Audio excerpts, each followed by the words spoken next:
This is a mini lesson on today's reading comprehension strategy, and that strategy today is making connections.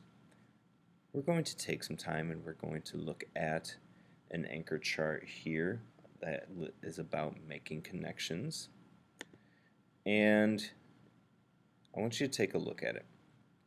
On this anchor chart, right here we have a book.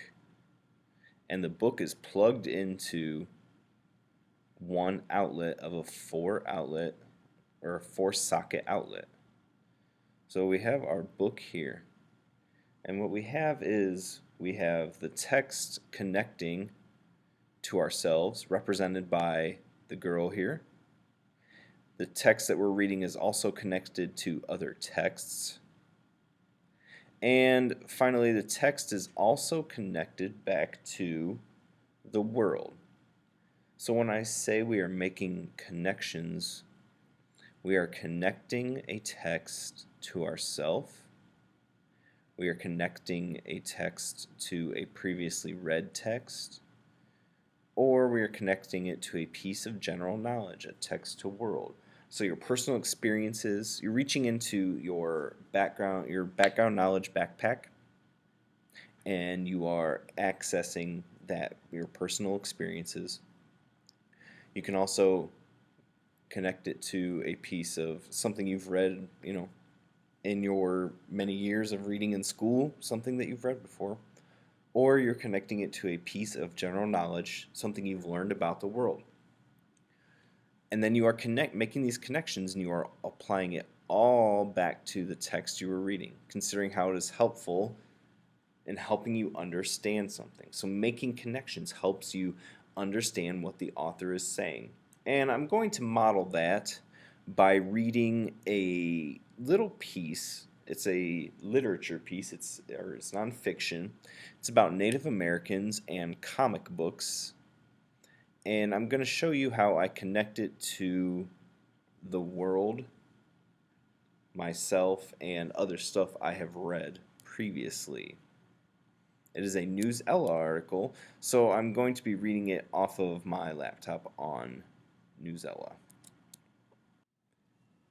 This Newsela article is called Fans Hope Marvel Comic Book Improves Native Representation. And I'm going to be reading this, and I'm going to be making connections to all the things I talked about on the anchor chart. You also have the anchor chart in your Seesaw activity. I want you to download it, add it to your collection of Seesaw anchor charts. And while I read, I want you to pay attention to how I understand my background knowledge. I want you to pay attention to how I build upon my background knowledge. I want you to pay attention to how I connect this article to my background knowledge. And I want you to pay attention about how I connect this to the world. So, like I said, this article is called Fans Hope Marvel Comic Book Improves Native Representation. There's a picture of a gentleman. And now down here we have the caption. Aaron Cuffey of Red Planet Books and Comics in Albuquerque, New Mexico, discusses the potential that could come from Marvel Comics' effort to assemble a gallery of native artists and scribes for Marvel Voices Indigenous Voices #1. The anthology will revisit some of Marvel's native characters. So my first background knowledge is to understand, okay, I know Marvel Comics pretty well. Let me stop and think about the Marvel Native American characters that I know. I know there's Dani Moonstar from New Mutants, and she was an X-Force. There's Warpath, there was two incarnations. There was the first one that died in Giant Size X-Men #1. Then there was Warpath, who was in X-Force. And there's probably a couple more I don't know because, like this article says, they're trying to improve native representation. So I've made a background knowledge right there. I've thought about the two Marvel Native American characters that I know off the top of my head that I've read about. So let's start reading the article. Native American or indigenous comic book superheroes in the past were often similar to each other. They had religious powers and could talk to animals. They wore a headdress or loincloth. Poor research was done. They were just going off of TV and film, said artist Jeffrey Verege of the Port Gamble Sklallam tribe in Washington state. He said that mainstream heroes from every place else had actual costume, while native characters weren't represented well. Well, when I stop and think about my background knowledge of the kind of stereotypical Native American costume, he's right, because a lot of times they're wearing random headdresses or they're wearing just loincloths and their powers are, nature related. Verege grew up reading comic books on his tribe's land outside Seattle, Washington. He related more to non-native heroes such as Iron Man or Spider-Man. Now he's living a dream. He's overseeing a Marvel comic book about native stories told by native people. New Marvel book to feature native artists and writers. Well, I can connect to Marvel and say, I don't know a lot of Marvel Native American writers, and that's because I don't think there were ever a whole lot. Marvel Comics announced in August that it has gathered native artists and writers for Marvel Voices, Indigenous Voices #1. The book will revisit some of Marvel's native characters. It will come out during Native American History Month in November. So, stop right there, and I'm going to connect Marvel Voices Indigenous Voices #1 is coming out during Native American History Month in November. I knew that Native American History Month was then, so I'm connecting this to they're getting us ready for Native American History Month. That's only a couple months away. Native comic book fans hope it begins better representation in superhero fare.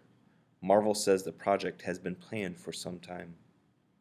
It's correcting a problem that started a long time ago, Verege said of the project. Verege has drawn more than 100 covers for Marvel and other comic book publishers, so he was a natural fit to lead the project.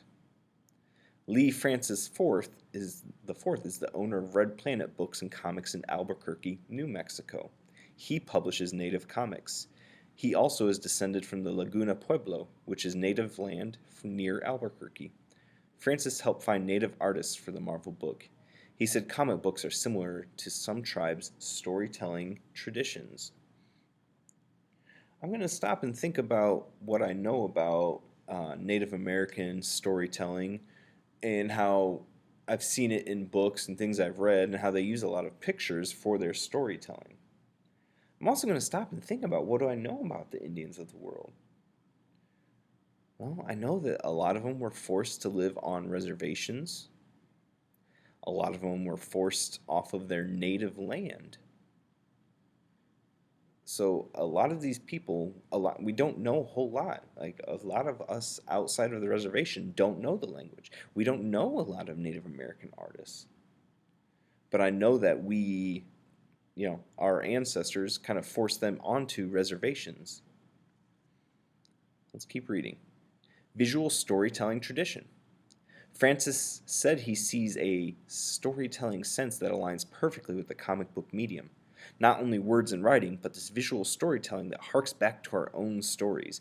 Rock art also ties it back to their ancestors, he said. Racist stereotypes are in comic books because the artists often use what they saw in movies and TV shows, Francis said. Stereotypes are general ways of looking at people or their races. Someone might apply an incorrect idea to all people of a race. Well, we see that a lot in this world, where people use racist stereotypes to insult other races.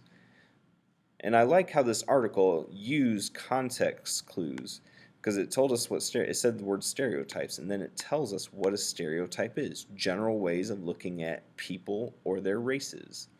So we might see, you may have heard about the Washington Redskins, the football team.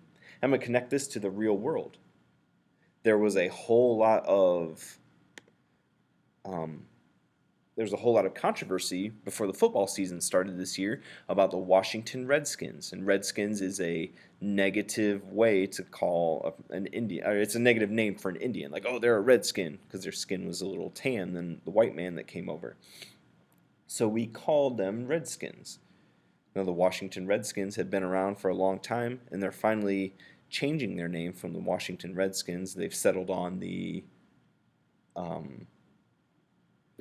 just the Washington football team for now. Let's get going on our story here. Oh, I want to look up here. I know that's Dani Moonstar, the girl with the bow and arrow there. She shoots psychic arrows. And that's Warpath, that menacing-looking fellow. Now, the one I grew up with, he was not quite so dark and menacing there. He wore bright red and blue colors. But then again, he could have been a stereotype.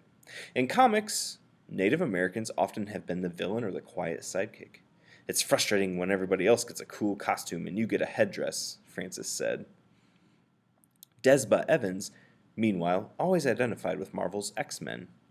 The series is about young characters struggling with powers while being mistreated by society. That seems to parallel how America treats indigenous communities, said Evans. She is a comic book band from Tulsa, Oklahoma, who is Navajo, Chippewa, and Yuki. She's looking forward to the Marvel book. It will feature one of her favorite characters, Danielle Moonstar. She is a Cheyenne heroine. Evans hoped the comic book world keeps expanding. Whenever I think of super native women, they're all mothers, my mom, my grandma. They're the first heroes in all our lives, Evans said.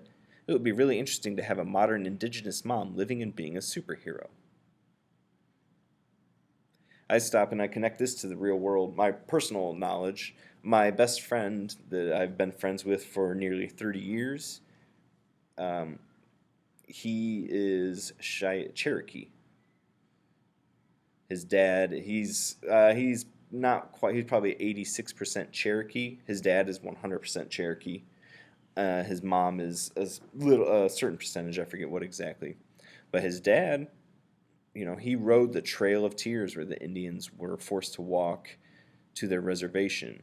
So I know I have a first-hand experience being friends with someone who is from Native American tribes. A step in the right direction. Verlin Coker is a comic book fan from the Muscogee Creek Nation in Oklahoma. He calls Marvel's project a step in the right direction. However, he said comic books could go further. It's rare to see native superheroes talk in their own language. Using some language could educate non-natives and help tribes, many of which want to preserve their language for younger people, said Coker. He lives in Albuquerque, New Mexico. I'm going to stop there and I'm going to connect this excerpt to background knowledge because I know in World War II, the Navajo tribes used their language as code so that the Germans could not crack our codes when they were listening into our radio messages during World War II.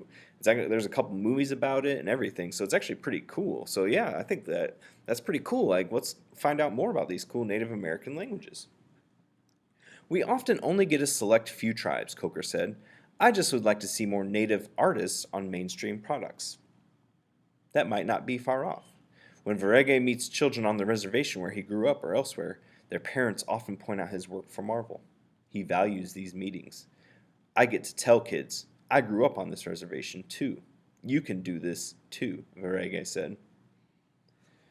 So, guys, did you see how I connected that to myself, my background knowledge? I understand my background knowledge. I know a little bit about a couple of Native American heroes for Marvel, but I don't know a whole lot else. That I understand my background knowledge. I'm building upon that background knowledge as I learn that there's not a whole lot of Native American representation, and these guys are trying to change it. I'm connecting it to background knowledge where I know about remember I connected the part about language to what I know about the Navajo language, and it was used for code talkers, and I'm connecting it to the world when I talk about my, my best friend is Cherokee. And what his dad and what I know about the real world and kind of, the racism that's going on in the real world. There's, the Washington football team, the Redskins changed to the Washington football team. So I'm connecting all this stuff. I have all those thoughts in my head. Now, normally I would read that article and read it quick and just think about those things, not even thinking about it in my head. But I read it out loud and shared those connections with you so you can see how many thoughts I actually have while I'm reading. And we're going to build these skills up for you guys this year, okay?